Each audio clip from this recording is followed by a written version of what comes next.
Welcome to eDiscovery Leaders Live, where I get a chance to chat with luminaries in eDiscovery and related areas.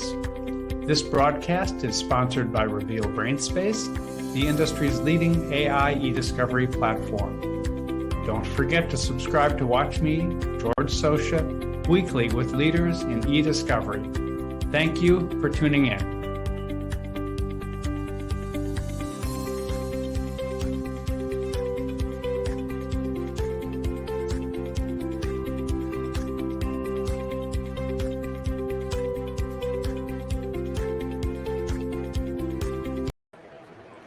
Welcome to eDiscovery Leaders Live, hosted by ACEDS and sponsored by Reveal. I am George Socha, Senior Vice President of Brand Awareness at Reveal. Typically, each Friday morning at 11 a.m. Eastern, I host an episode of eDiscovery Leaders Live where I get the chance to chat with luminaries in eDiscovery and related areas. But as you can tell, this is not typical. We are at the second day now of ILTACON in National Harbor in Maryland. I'm doing a series of, I think it's 14 podcasts over the 4 days here. I'll get to our guests in a minute, but I just want to remind you that past episodes are available on the Reveal website. Go to revealdata.com, select resources, then select eDiscovery Leaders Live. I am here now in this session with Bill Odom and Andy Hunniford. They are two of the co-founders of Orbital Data Consulting, a boutique e-discovery and cybersecurity business with a growing footprint across the world. Bill and Andy were former colleagues before they became business partners and started Orbital. Bill is a former FBI agent who was based in New York and then Houston. Andy had worked for big law and consulting practices and has traveled extensively, and I think it's extensively around the world, right? Yes. In the pursuit of cross-border investigations. Gentlemen, welcome to the show. Thank you, George. Thank you, George. Yeah, thank you. I would like to start just with your thoughts about ILTA. What has this conference been like? I came in yesterday, and it's been a whirlwind just from as soon as I got here. It's always meeting people for the first time, but also seeing people we haven't seen in some cases since before COVID. So it's nice to get caught up. But it's been just the fact of meeting everybody has been exceptional so far. It's been wonderful. Yeah, same for me. Through the pandemic, I did a lot of online conferences, which were fantastic, great to sort of keep in contact with people, but nothing beats an in-person conference and that sort of coming together. And then here in this beautiful setting as well, which is amazing, and to have fantastic weather as well is just, it's just a dream come true. And for me, I like jumping on a plane, so it's always exciting to jump on a plane and come to the States. Yeah, you jumped on I had a short flight just within the United States. What did you need to do to get here? So we're living in Tashkent in Uzbekistan at the minute. So I flew Saturday morning. I flew from Tashkent to Istanbul, and then had a long layover there for 14 hours, and then flew from Istanbul to Zurich and had another layover for 3 or 4 hours, and then from Zurich into Dulles in Washington, D.C. So my body's a little bit.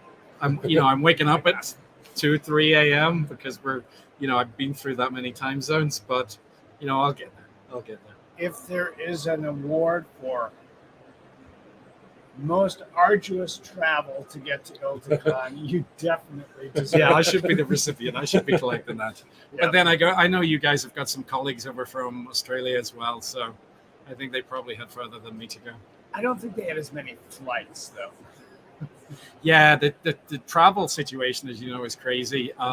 Normally I would go through Heathrow, but there's just so many caps on travel, and I think it has a knock-on all around Europe. So, we're in startup mode, so I had to find the most economical way, and we work remotely anyway, which we talk about a little bit later. So it's for me, an airport lounge as an office is as good as any place to work and travel through. So, well, Bill, I mentioned in the introduction that you worked for the FBI. Correct. Yes.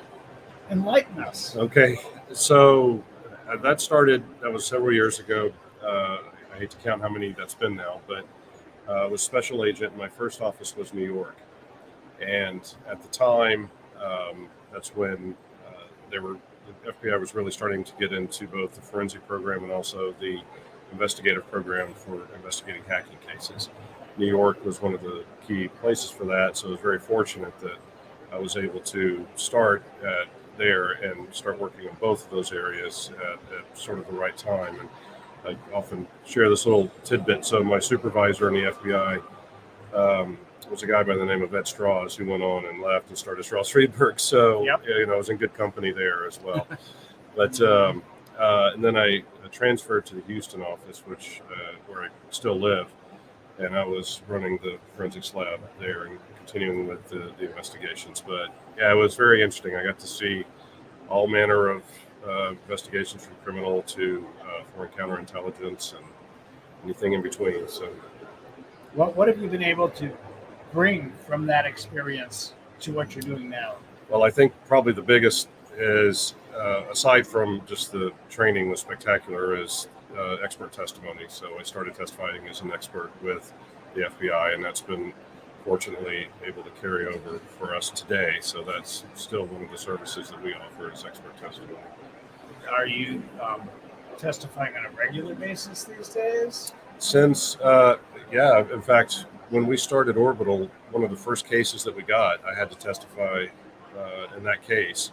I would say regular is probably twice a year, maybe 3 times a year. In our industry, that's pretty regular. It's a lot, yeah. I mean, there may be times where it's nothing, and then, but it's been pretty good. It was interesting. Again, this was during the pandemic, so testifying over Zoom was also very interesting. Different experience. Yeah, very much so. Any particular challenges testifying over Zoom as opposed to in person? Well, I guess one of the things is it's, being there, it's easy to read the lawyers. If there's a jury, it's easy to read the jury. This wasn't necessarily the case. The testimony I did was all in front of judges in this, recently, but no jury. But just not being able to read the room as well, I guess, is one thing. And then the other is that they go through a litany of things at first that turn off your phone, make sure nobody's there and you don't have notes. And if anything distracts you, then they stop and ask you, is somebody there? What's going on? So that's a little bit of an annoyance, but otherwise it's not too bad.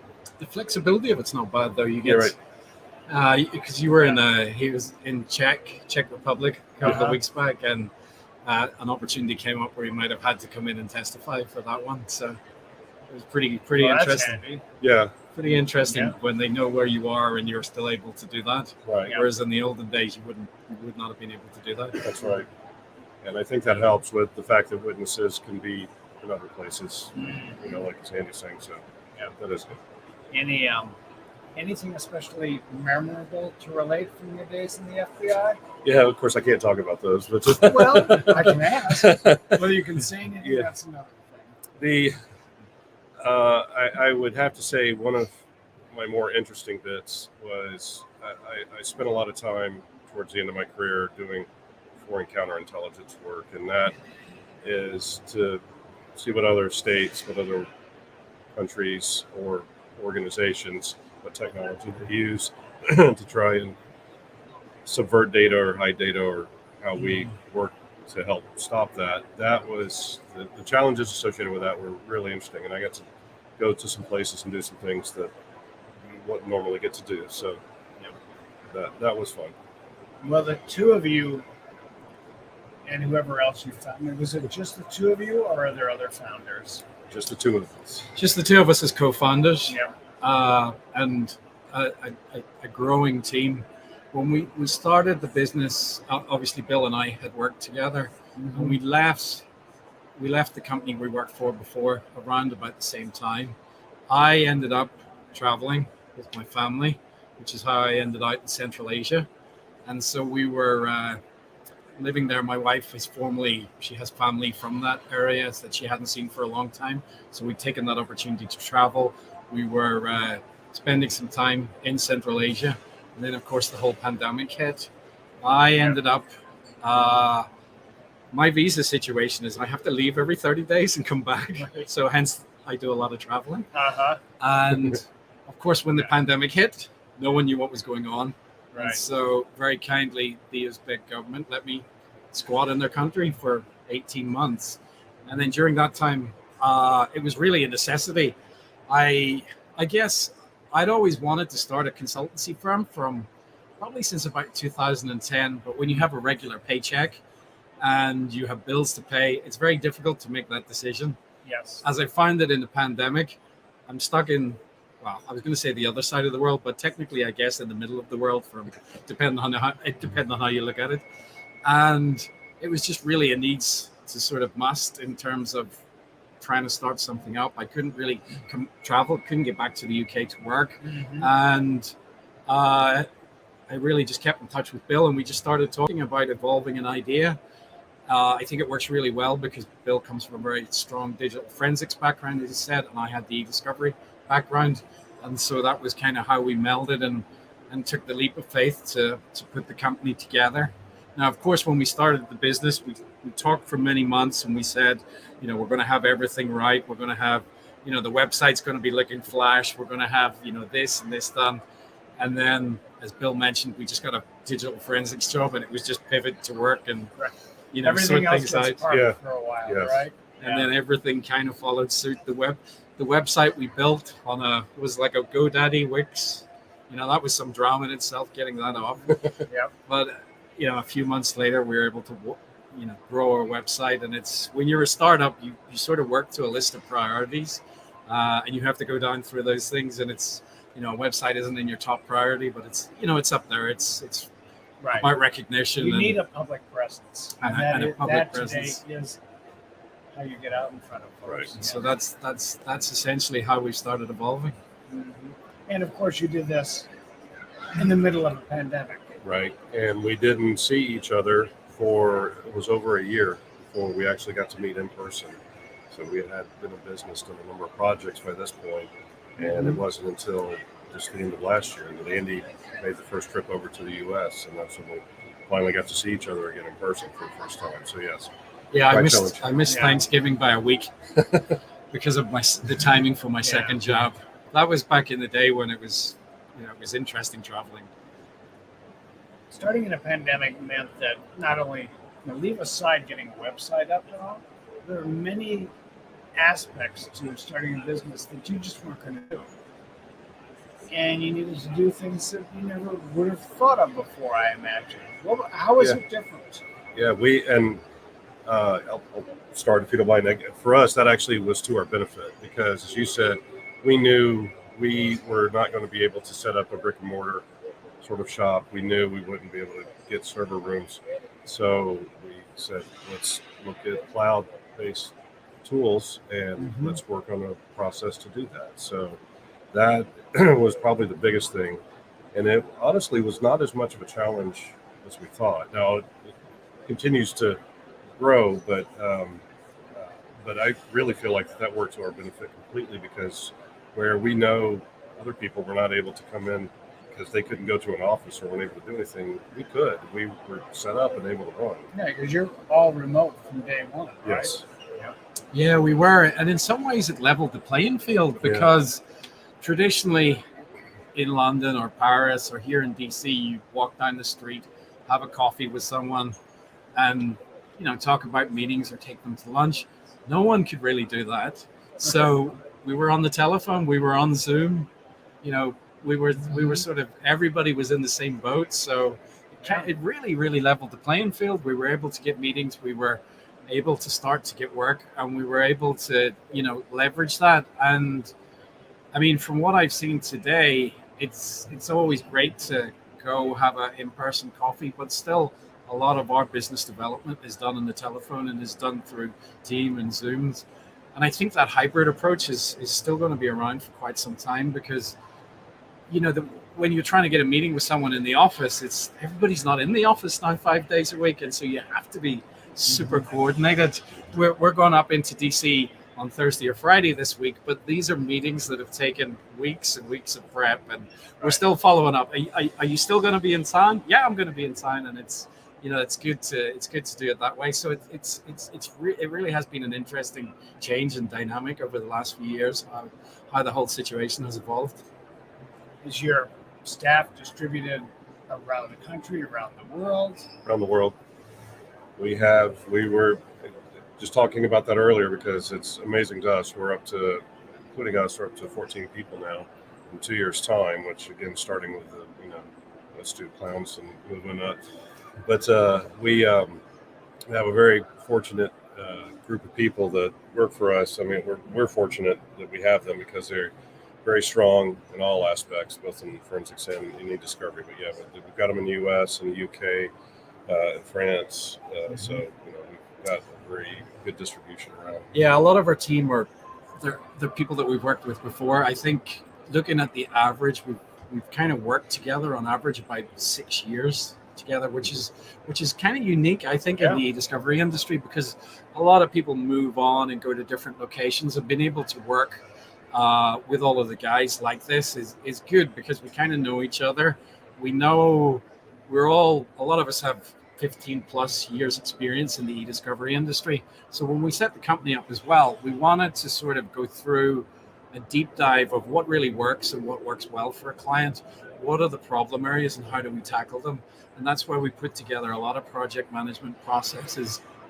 We hope we've given everybody a good voice to put their ideas across. And it's been a fantastic success for us. And we're really excited about the future. And hopefully we can retain everybody and keep them on board and, incentivize them. That's really is our focus. We really want to incentivize our people and keep them with us for a long time. Has everyone been all together in one place yet? For our core team, we had an offsite in London in the beginning of July. So that was not everybody of the 14, but it was our core team, and we took everybody there and had a very, very intense and productive couple of days of meetings. It was very so good. We had about 9 or 10 people there together. We had a hotel a couple of days. We did some strategy. We did some photographs. People outfit changes, etc., to try and get our marketing profile ready. But we also just had fun. We had some really nice dinners. We did a treasure hunt around London, and we just talked about what we want to do for the future of the business. We sent everybody off before Bill and I went and had a gin and tonic, and everybody sort of got the opportunity to talk about us as co-founders, which is important. And we got some feedback from that. Some of it we're still digesting. But it's all useful. It was all positive. But it was all constructive. It's all constructive. Yeah, exactly. Our egos are still intact. So it's good. Well, before I even ask about what the future might hold, what does the present hold? Tell me, what do you do? We're a global boutique consultancy firm. We support law firms. We support corporates. We help with their e-discovery needs. They're, from project management all the way through. We help with on the EDRM spectrum. We go all the way to, from the collection side, pretty much all the way through, and can hold hands any part of that process. And again, we do that in the cloud environment, and we do that remotely. So that I think is really our biggest strength, is that we can be flexible. We don't have some of the issues that maybe some larger companies have gotten into. Yeah, our portfolio of work has been really interesting. As Bill said, we started with Insider Thread. A lot of that comes from Bill's area in Houston, where there are a lot of oil and gas companies, a lot of startups where, you get these kind of guys that develop a widget, and then they jump company, and they think because they developed the widget, it's their widget and it's not the company's. And that was really how we got started. I was working on the e-discovery side. Bill would be doing the forensics and testifying. But then we've evolved a lot. We've both come from white collar backgrounds. So we're working on a lot of white collar internal investigations, regulatory investigations. And then we've gone sort of full circle as well, supporting litigation projects. And then we have a growing cybersecurity practice as well, because of there's a lot of overlays between similarities between digital forensics, e-discovery now, and cybersecurity. So we're starting to grow our cybersecurity practice as well. Really interesting, really exciting work to get involved in, and a really big challenge to grow that. And that was some of the stuff we were talking with our team about whenever we were sitting down in July, trying to map out the road print for that and trying to work out how to grow that business and really how to do something different to help a lot of companies. A lot of the stuff we do as well, we kind of stay away from the cookie cutter e-discovery. We work on a lot of interesting projects, so we get to leverage AI. We get to do really involved collections. So we've been getting data out of a lot of dynamic data sources. We do a lot of mobile phone forensics, mobile phone collections, and a lot of that's growing on the forensics side. And then working with a lot of different data sources like Slack. We had a big project where we pulled, several hundred gig of data out of a Slack system, when really the attorneys at the time just thought this was a communications platform. And it was a bit of a shock to see a dump of 600, it's nearly a terabyte, in fact, of documents coming out of the system. Yeah. So what the attorneys initially thought was a communications platform turned out to be a document management system, even though the company had another document management system. So when you work on those kind of projects, it's really exciting to be able to sort of offer that difference and offer that value add in terms of the legal teams that we're working with. You mentioned that you're using AI in your practice. What are you using? How are you using it? What type of AI capabilities and what are you doing with them? Do you want to go on the forensic side first, or do you want me to talk on the e-discovery side? Talk on e-discovery, yeah, because forensics is more. We've got some future state stuff on that too that we're interested in. So on the AI side, we are a Reveal client. We use a lot. We use the full end-to-end spectrum of I call it Reveal AI, but actually when we became a Reveal client, Reveal had just acquired NextLP, and that was on a sort of broad integration path. And then 6 months later, you guys acquired Brainspace. So we've been actually quite fortunate with our subscription to really have the full suite of AI models available. And so we use a lot of the bespoke models, the Netflix, almost, you guys call it, which are the standard AI models. But we've used those a lot, pulling sort of a model off for privilege and various other models that are available, because they're just there and they give you a really quick head start onto a matter. And really, I think because we're quite a young, dynamic organization, well, maybe not the two of us that young, but the company is, and some of our staff are, we've always tried to promote AI to our clients, and we try to promote it in a way of, it's there, so why not use it? We've had broadly wide adoption. Everybody's gone, a lot of people have gone forward. In some circumstances, we've had a little bit of pushback on it where, some of the law firms want to go with the traditional model. But again, we've said to them, look, there's no extra cost to do this with our subscription model. So let us run it in the background, and then let's take a little bit of time to show you how the results are. And we've even done it with clients where we've given them some consultancy for free, because we want to sort of evangelize them. We want to get them across to this because we see the value of it. We really see the value. I mean, I guess I come from the UK background, primarily in the UK. I think Ireland was one of the first jurisdictions where the courts adopted and went for an e-discovery model, or with an ratification of AI models through the courts. The UK kind of followed suit, and then I know the UK has been working on a disclosure pilot system where it doesn't necessarily reference AI, but it talks about proportionality. It talks about trying to be as efficient as possible. And really the only way to be as efficient as possible is to use the sort of AI models. And it's interesting because I start to see it coming into the US now. I remember the days of things like the BlackBerry litigation where there was, scorched the earth millions of documents. But they're saying now that the word proportionality is creeping into the... It's taken us a while. The American... And we haven't listened carefully to what happens in the UK. But it's good. It's good. We're No, there. Yeah. and it just lends itself to that kind of model. my background is I worked in a number of large law firms, and when I started out in the e-discovery, it was sort of 90% paper, 10% electronic. We started digitizing paper, we started making it searchable, but the whole model was different as well. I worked on some massive litigations where you'd have people come in as trainee and potentially be senior associate or even up towards working towards partner by the time an investigation like that was getting through the courts and finishing. And I worked on matters like that. 16 years on one set of matters. Wow. Yeah. And the model changed. Contract attorneys became a more efficient, cost-effective way of doing it for the client.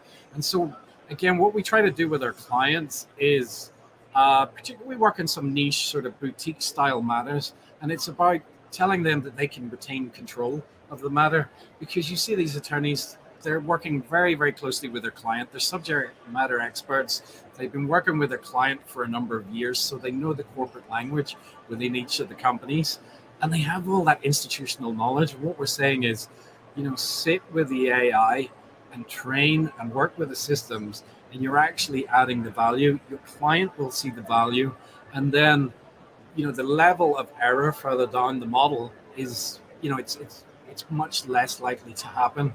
And then you have a better understanding and control of the contract attorneys that are working on that. And we've built workflows to help them and look at using the AI, we can see if someone's going away from the model as they're reviewing. And you can see that very quickly and work out where those issues are arising and address that very quickly as well. So the adoption that we've had so far has been fantastic. And then in the cyber, both in cyber and forensics, both. What's interesting for us, the idea is it's data points, and we still need to look at this. So investigations, I'll use as an example a securities fraud where somebody may be charged, and some of the work that we do and we like to do is regulatory work and some of these regulatory investigations. So part of that may be that they're saying, okay, there's, this person did something wrong. Here's how they did that, went through that process. But, in working around what that may also look like is saying, okay, well, how did they communicate? Who did they communicate with? And are we getting all of these communication points? And are we identifying the actual bit? So it's one thing for us to say, yes, we can see that they created these documents and sent this email, and that's part of what you're looking for, and we can show that. But the other part is, okay, well, did these two people communicate to each other? Did anybody take steps to try and get rid of data? If they did, can we recover that? And then can we take that and see, can we build, where were they talking? What were they doing? People don't use just email, obviously, anymore. And, WhatsApp and a lot of the other phone-based apps are a significant part of that. So getting a portion of your data, if you're getting emails and computers, that's great. But if you're missing all of these other communications, which might be the meat of this. So we've started working to get some analytics to be able to take that and sort of build a bigger picture. Because, again, it's data points. Let's just make sure those data point works and we can tie that in and show that. So from a forensic standpoint, that's been really interesting. It's been helpful because we can start providing a better idea. We can say, yes, they took the drawings for their widget. They, sent these bad emails. They stole money, whatever. But, but if you look over here in these WhatsApp, they were instructed to do that by so-and-so. And they said, this is what, was missing if you're just going off of certain things. So from that's part of it.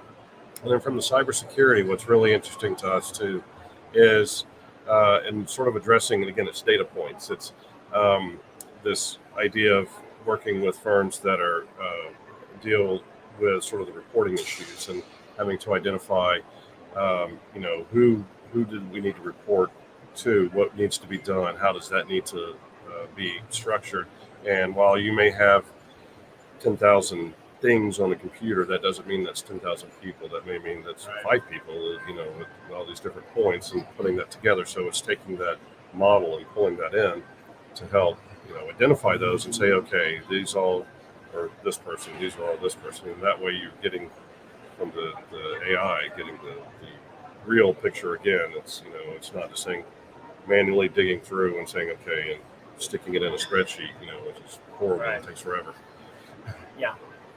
And again, this is an augmentation. It's not, you know, it's not replacing humans. It's Right. We're Yeah. a long way off from that. You know, it's just about leveraging the tools to do things as easy as possible. Even the visual analytics, we've leveraged a lot, particularly when you're starting out in a project and you don't know a lot of detail about what's going on. We know, particularly in a whistleblower, you know, there's been an allegation. It's one individual that's being spoken about, and actually being able to get their data and do that spider's web communication map and see who they're actually talking to. It's just invaluable, because as soon as the, you know, as soon as you collect data in an organization, it starts to trickle around the company that there's something going on. Right. You do your best to contain it. You try to get someone trusted in IT, but it just doesn't work like that. There's very rarely a single person in IT in a large company that has all of the skill sets to do everything that you need to do. So invariably other individuals have to be told, and of course it filters out. And the quicker you can find that data and get it locked down, ultimately it's better for you, particularly if it's a regulatory investigation, so that you can show you put in your litigation hold, you've done a robust data preservation exercise. It's going to help you, even if you have to, you know, face fines or a DPA further down the line. You will get credit for doing a robust data defense, data disclosure exercise. Well, Bill, Andy, thank you very much. Thank you. Bill Odom and Andy Hunniford are co-founders of Orbital Global. I am George Socha. This has been eDiscovery Leaders Alive, hosted by ACEDS and sponsored by Reveal, streaming from ILTACON. Thank you all very much, and thank you, Bill. Thank you, Andy. George. Thank Really you. appreciate it. Appreciate it. Thank Yes, very much.